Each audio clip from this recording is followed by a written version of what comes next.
Assalamualaikum warahmatullahi wabarakatuh.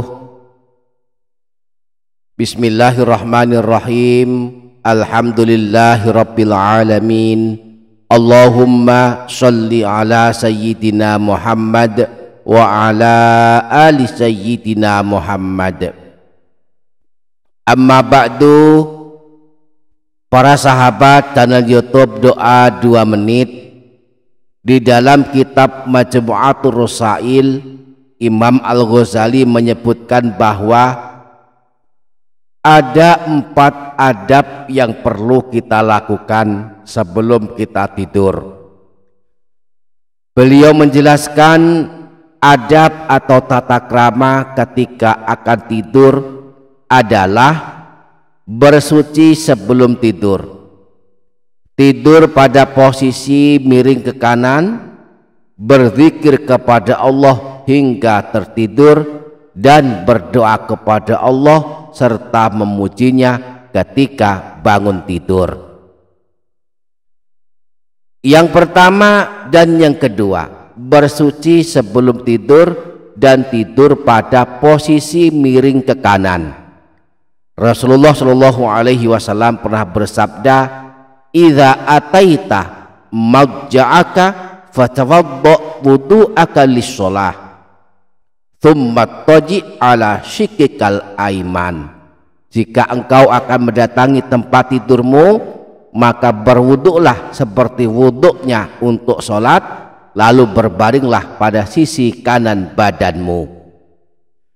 Dalam hadis yang lain Rasulullah mengabarkan, siapa yang bersuci sebelum tidur dan dia tidur dalam keadaan telah berwuduk, maka malaikat akan mendoakannya.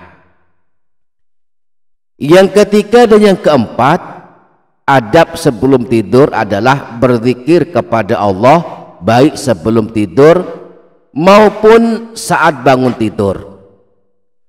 Sebelum tidur dianjurkan berzikir kepada Allah. Bentuknya berupa doa sebelum tidur, Bismikallahumma ahya wa amut, dengan menyebut namamu ya Allah, aku hidup dan aku mati.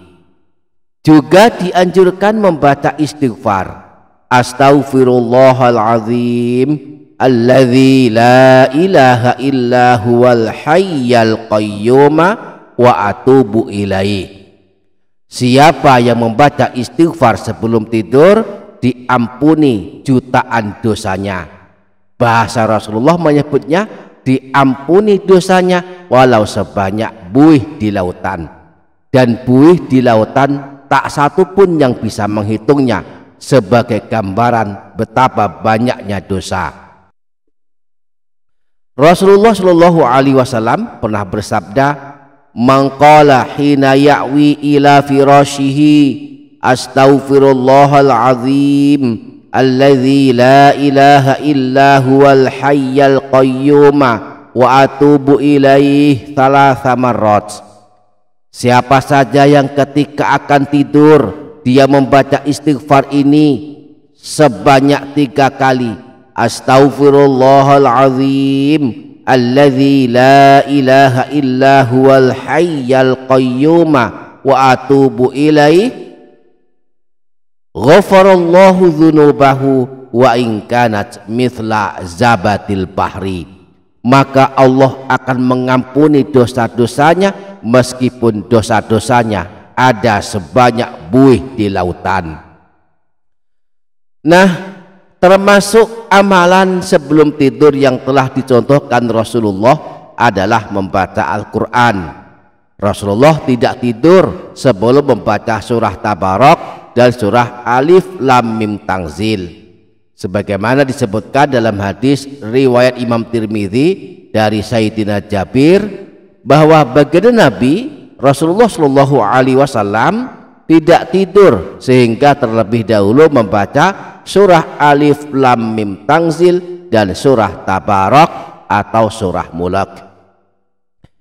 Sangat baik pula kalau sebelum tidur kita membiasakan diri membaca surah Ad-Dukhan.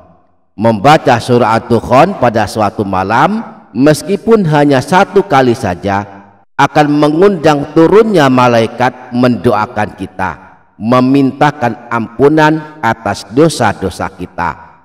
Hal ini dikabarkan Rasulullah dalam sebuah hadis riwayat Imam Tirmidzi bersumber dari Sayyidina Abu Hurairah bahwa Rasulullah Shallallahu Alaihi Wasallam pernah bersabda, "Man qara'a hamim ad-dukhan fi lailatin asbaha yastaghfiru lahu sab'una alfa malakin."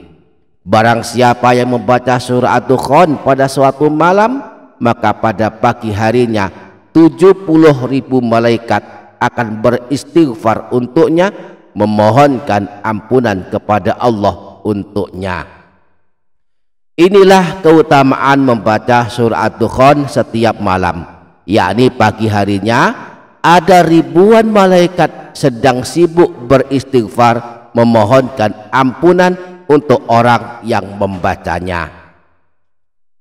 Kemudian saat kita bangun tidur dianjurkan pula membaca doa alhamdulillahilladzi ahyana ba'dama amatana wa ilaihin nusyur. Juga dianjurkan membaca tahlil ini, la ilaha illallahu wahdahu la syarikalah lahul mulku wa lahul hamdu wa huwa ala kulli syai'in qadir, yang artinya tidak ada Tuhan yang berhak disembah selain Allah yang Maha Esa, yang tiada sekutu baginya, baginya segala bentuk kekuasaan, baginya pula segala bentuk pujian, dan Dia Maha Kuasa atas segala sesuatu. Demikian para sahabat, amalan-amalan sebelum tidur dan setelah bangun tidur yang dianjurkan untuk diamalkan. Ada banyak sebagian kita yang kalau mau tidur tidak melakukan amalan apapun. Hal ini termasuk perbuatan yang menyalahi sunnahnya Rasulullah. Jika tak bisa semua dari sekian banyak amalan yang dianjurkan dilakukan sebelum tidur, paling tidak kita melakukan sebagiannya saja, agar sesaat sebelum tidur kita telah tercatat mengamalkan amalan-amalan sebelum tidur yang diajarkan Rasulullah Shallallahu Alaihi Wasallam. Semoga kita dapat mengamalkannya, amin ya rabbal alamin. Demikian para sahabat, semoga dapat difaham dan dapat diamalkan, semoga bermanfaat. Wassalamualaikum warahmatullahi wabarakatuh.